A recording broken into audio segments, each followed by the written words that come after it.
1939. The German Wehrmacht's invasion of Poland is in full swing. Within a few days, German troops break through the Polish defensive lines quickly, in a coordinated manner, and with a new kind of warfare that will later become known as Blitzkrieg. The plan is to overwhelm the enemy with speed, surprise, and the close coordination of tank units, infantry, and the Air Force before he can even react effectively. The armored forces in particular play a central role. Light and medium tanks like the Panzer I and II push deep into the interior, cut off supply lines, and create chaos behind enemy lines. When you look at footage and photos from the first years of the war, one detail stands out in particular. German tanks bear large, clearly visible white crosses as identification marks. But as the war progresses, this conspicuous marking disappears more and more. Instead, you almost exclusively see the Balkenkreuz, which to this day is closely associated with the Wehrmacht. So what happened in Poland? Why was the distinctive cross changed during the campaign? And what experiences at the front led to this decision? For anyone not involved in the military, armies use insignia or similar markings on vehicles, aircraft, and pretty much any larger equipment. Das sich im Feldeinsatz befindet. Whether it's a roundel on an aircraft, a star like on American or Soviet tanks, or even the Z that Russian soldiers used at the beginning of the invasion of Ukraine, it doesn't matter at all. It serves a single purpose: identifying your own unit. If an anti-tank gunner sees a tank but can't identify it well, it could also be one of their own tanks. To prevent friendly fire, symbols are used. Not every gunner knows every friendly or enemy vehicle model. Especially when several nations are fighting together, it gets very confusing, since each country produced its own tanks, vehicles, aircraft, or other equipment, and with ever newer models throughout the course of the war. During the Allied invasion of Normandy, for example, it was decided to put invasion stripes on all aircraft so that they could be safely distinguished from German ones.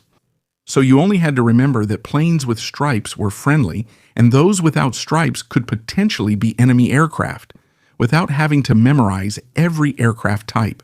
It was similar for the Germans. As you can see here, German aircraft usually had very large yellow markings or sometimes white markings, depending on the front.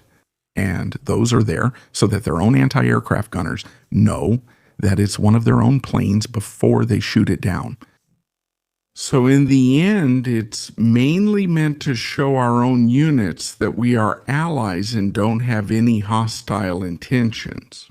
And just as every country brought its own symbols, the Inspectorate of Motorized Troops decided on the 13th, on July 13, 1939, that this white cross should be attached to all armored vehicles. This way, friendly tanks could be recognized relatively well. But of course there was still a big problem because the white cross is, after all, white and therefore very conspicuous. Enemies spotted it extremely quickly, which allowed them to detect and identify the enemy tank very fast. So the first battles of the war made it clear that having a large white cross on all sides of the vehicle was very counterproductive. Not only did it allow the enemy to spot the tank quickly, but it also served as an additional aiming aid for an anti-tank gunner. So a solution had to be found. Some units began simply painting over the white crosses to reduce visibility, but that was an isolated improvised method by the troops and nothing official. It wouldn't be a real German army without some kind of regulations, orders, or standards.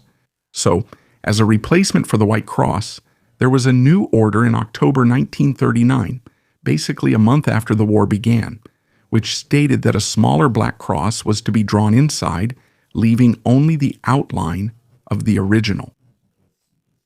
This then existed in many different versions: thick, thin, thick border, thin border, just a white outline without black edges, a black cross inside a white cross with a black border.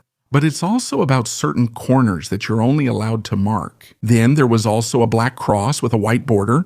There's also a black cross completely outlined in white, and so on and so forth. There were a lot of different variations in all sorts of sizes and widths, but the principle was always the same: to mark the black and white Balkenkreuz as an identification symbol. And that worked pretty well for a while until the 18th. On August 18, 1944, it was suggested to replace the white stripes with less visible red markings. And so a white cross developed into a Balkenkreuz, which then changed color again towards the end. All of this was for the tank troops, as we know it so far. But why only for the tank troops? Well, because the Luftwaffe had it that way from the beginning, but also developed it further in various variations. By the way, other armies like the US had the same problem, just not with a white cross, but with a white star. But we'll talk about that another time.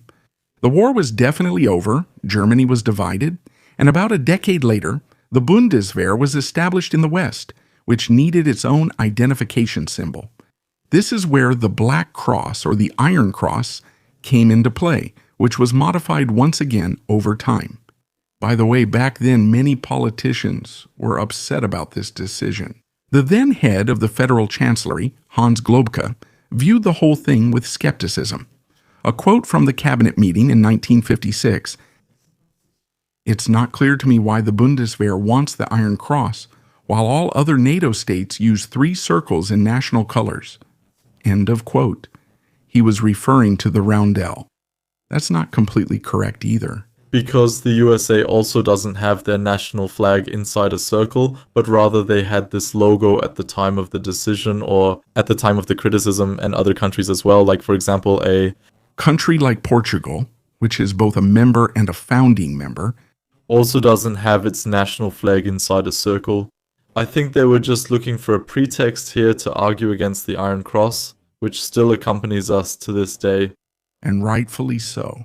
I can understand at this point that people argue against National Socialism or against symbols of National Socialism, especially after the denazification that took place after World War II was carried out or was pursued. But the Iron Cross, even though it gained a lot of popularity again through National Socialism, is not an award or a symbol that the Nazis invented or developed, but actually goes back to a long tradition and of course to Prussia, and not to the Third Reich, which has especially influenced us militarily.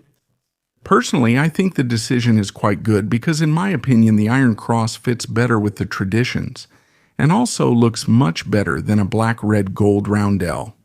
What do you think about it? Feel free to write me in the comments. With that, I would like to thank all subscribers, channel members, and the Alga crew. As always, a special thanks goes to Lieutenant Colonel Rennicke, Silla, Fiddick, Fetty, and Meyerhofer. Subscribe, like, comment, and see you in the next video.